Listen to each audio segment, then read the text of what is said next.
for us to hear what has been going on in admissions, but more so, first time ever, Mark and his team and his colleagues in admissions hosted and put together a virtual open house on Sunday. So, Mark, I'm going to pass this over to you. Mark is an assistant director in the Office of Admissions, and I welcome you to Coffee Talk this morning. Thank you so much, and thank you for having me. So good morning, everybody. Thank you for the introduction, Kathy. We did have our first, and as Drew said, hopefully last virtual open house on Sunday. And, you know, it kind of, you know, we had our plan for our in-person open house for April 26th. So we figured we'd move along with that date since we already had the marketing for that. We already had a sign-up page for that. And we did have, you know, students already sign up to attend the in-person open house before, you know, we closed campus. So we figured that would be the best date. We stay with the same time, but we'll just move everything that we've done in person to kind of virtually. So I know a couple people on the call have participated in our in-person open houses in the past.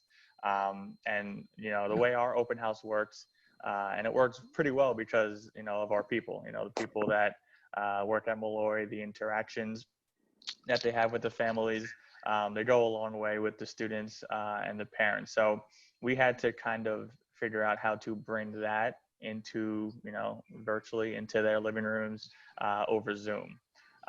So, you know, when we were bouncing ideas off of each other in the office, we said, you know, why don't we just stick to the same kind of schedule, you know, give the students their kind of choice on what they want to see, give them options.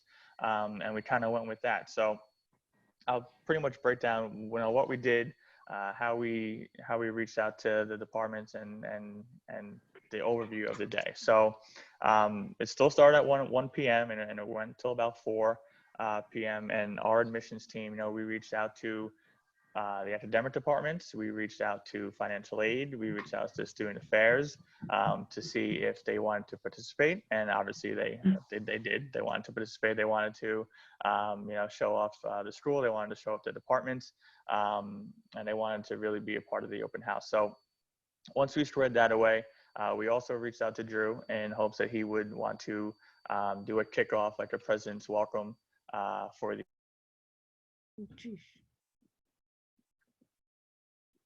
The school Molloy was. So on a normal open house, Drew is usually the first stop on the campus tour.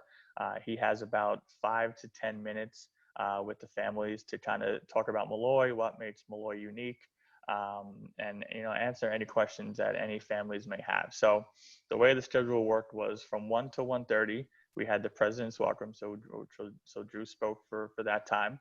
From 1:30 to 2 p.m., we had different sessions going on throughout the day. So 1:30 to 2, we had the academic departments that they could choose to go to. We had a freshman presentation. We had a transfer admissions presentation, and we had financial aid. After 1:30 to 2 sessions, we flipped to 2 to 2:30, and they had the same options from 1:30 to 2. So if we gave them the option to see 2 different presentations throughout the day, and they chose whichever one they wanted to.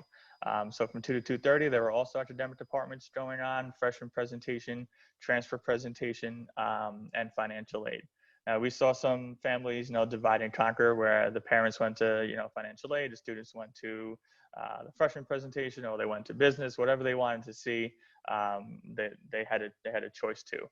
And then after the 2:30 sessions ended, from 2:30 to 3:30, we had student affairs do their own session.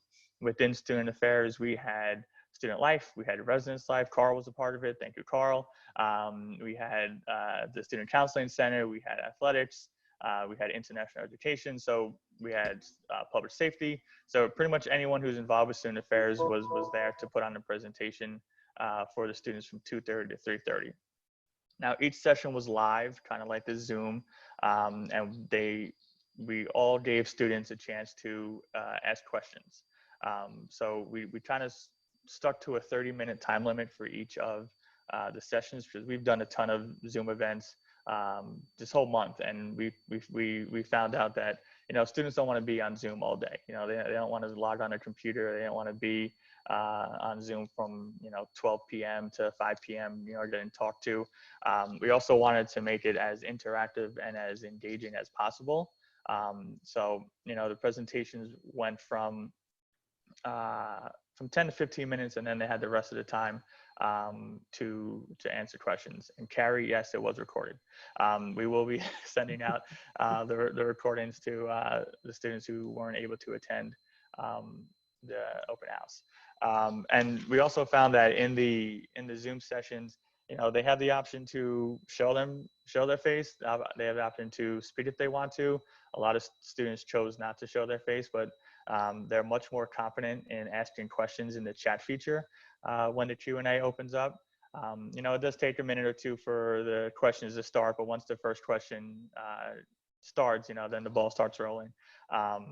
So we gave them the option to use the chat, and we found that was very successful with doing that.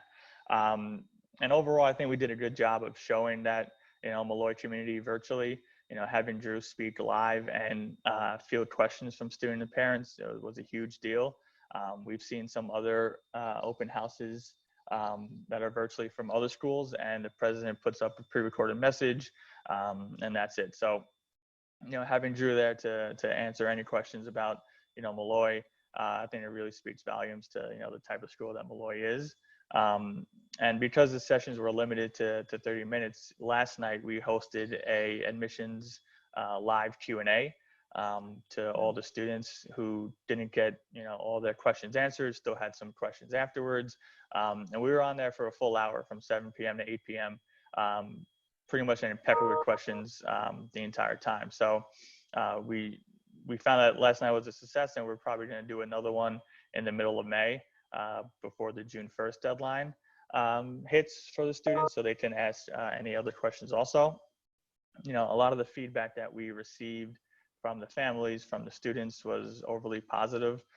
They appreciated that we were available to answer any questions during the time. They were appreciative that they were able to see Molloy, even though they are not able to visit Molloy. And overall, I think the program was a huge success. And like Drew said, hopefully it was the last one, but the first one went pretty well. So we're hoping it made a lasting impact on the prospective families and students. And Mark, the tool that you used, you said it was not Zoom. There was there one? It was Zoom. Okay. It was Zoom. Yeah, it was Zoom. Yeah. Okay. Yep. So it was done through Zoom, and you took advantage of breakout rooms. Is that what you did? We didn't do breakout rooms. So we had each department had their own session. So each school and each office that had their own presentation had their own Zoom links. Great. So the students who registered for the event, we sent out the Zoom links on Saturday, the day before, with all the links that they can participate in. And then during the sessions that they were in, we put the links for the next sessions also. So yeah, and we kind of wrapped up the sessions, with about 5 minutes to go. So they had some opportunity to jump to the next one. Okay. Carl is asking a question. He's asking you, would admissions consider doing virtual versions of this in the future for our out-of-state students when they can't come in person? Yeah, I think we should, because of how successful the event was. Now that we know that we had the technology to do so, and we have, the people, and we've done a couple of, we also did virtual accepted students day for a second one. I can talk about that a little bit too. So, I think that we will be moving forward with some type of virtual event for students who can't visit. We have a huge theater population that come from all over the country. So if they need, any admissions help, we have the opportunity to do so. And Carolyn, yes, I did miss booking rooms for the open house. Yeah, so we also did virtual accepted students day, by school. So we didn't do a giant one like we normally do that's on campus. So we broke it up by school. They chose a date that worked for them. We found that, during the week, in the evening time is a better time for students and parents to hop on Zoom, because students are still, learning in high school virtually. Parents are working virtually throughout the day. So they chose whatever date worked for them around 7 p.m. And then each school did their own accepted students day. Some did multiple accepted students days based on the volume. And they just did the exact thing that they would do in person, but they did it virtually, and they made it engaging and able to ask questions and get their questions answered. Okay.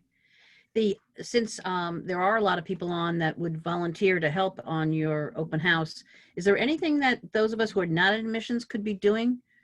Is there something that you in admissions, because you're trying to keep so many balls up in the air, that we could be of assistance or do something from our end?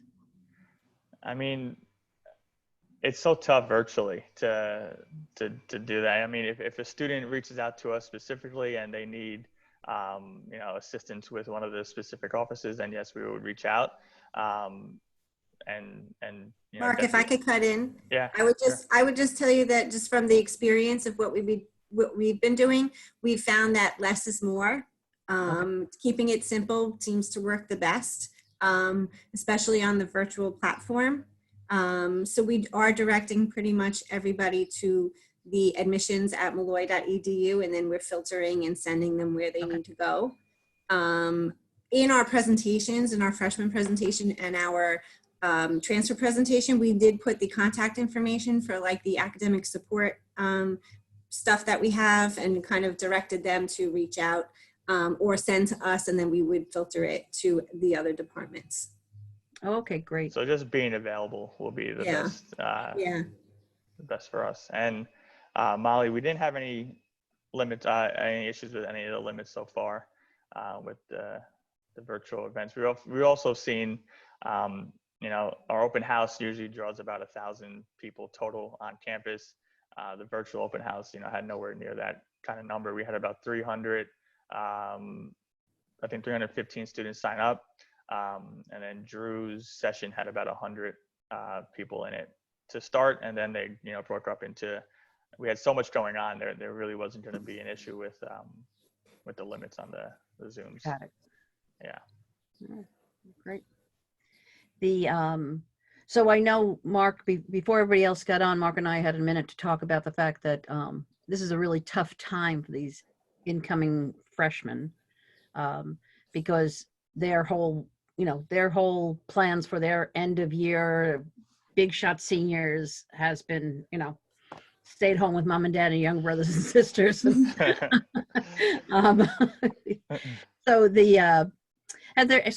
there been any thoughts about, doing some kind of, this is your senior party, or this is your, balloons for you for graduation, or something to mark that they're graduating, even though they may not have an in-person graduation, something from Molloy about that? We haven't thought about that, but that's a great idea to give them some type of celebration, to move forward to the next. I don't know if Student Affairs has something planned for them during the orientation that they'll be doing. Maybe. I think a lot of the high schools are doing stuff for them too. Right. Okay. I did see some of that just locally on like my local contacts. I know like the Levittown schools, they put together a whole video with all the seniors and where they're going to college, and Molloy was up there a lot. So I think that they're doing a lot of that too. Great. All right, great. So Andrea Honexfeld is on, and she said that she had held a virtual open house for the EDD program before COVID, since they have an online track, and that her strategy was to record a short 15-minute version of it, and she was able to share it widely on social media.